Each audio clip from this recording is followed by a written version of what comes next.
Gumagawa ng mock elections ang COMELEC sa ilang piling lugar ngayong araw. Nagkaroon kaya ng aberya?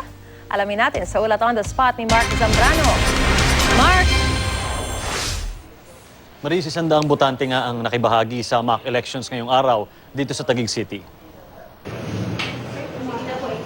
Itinalagang voting precinct ang Tenement Elementary School at General Ricardo Papa Senior Memorial High School dito sa Taguig para sa mock elections. 50 residente ng Taguig ang boboto sa bawat voting precinct. Mula dito, itatransmit ang election data patungo sa Taguig City Hall kung saan tatanggapin ng City Board of Canvassers ang mga boto. Pantay sarado rin ng mga kinatawan ng City Board of Canvassers, Smartmatic at COMELEC ang proseso mula voting hanggang transmittal sa national servers. Ang pinakamahalagang binabantayan ay ang speed of transmittal at stability ng digital signal mula voting precincts hanggang City Board of Canvassers.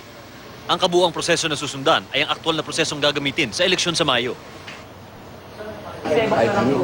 Maris, mga 10 minuto pa lang ang nakakalipas at natanggap na nga nitong City Board of Canvassers dito sa Taguig City Hall yung mga boto mula doon sa dalawang nabanggit natin kanina na voting precinct. Nagkaroon lang ng konting problema, Maris, dahil nga nagkaroon ng problem sa signal.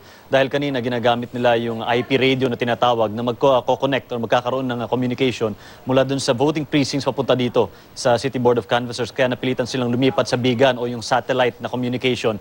At mula nung kinabit yun, Maris, ay nakapasok naman yung mga votes mula sa voting precincts dito papunta sa City Board of Canvassers sa City Hall. Maris. At Mark, gusto ko lang linawin nung nag-transfer sila sa bigan, mga gaano katagal bago nag-function ulit yung signal, na gaano katagal yung kumbaga yung hinintay para makuha ulit yung signal. Hindi ba nag-cause yun ng kumbaga paghihintay din ng iba pang mga botante? Maris, actually yung voting process mabilis lang from the precinct level nagkaroon lang ng konting problema. Actually 11 AM dapat ay mapapasok na dito sa City Board of Canvassers yun ng mock votes.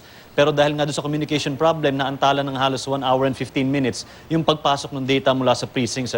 Pero nung lumipat sa bigan, in a span of 10 minutes, ay mabilis naman pumasok dito. 10 minutes. At pumatak na nga ng 100% yung lakas ng signal, Maris.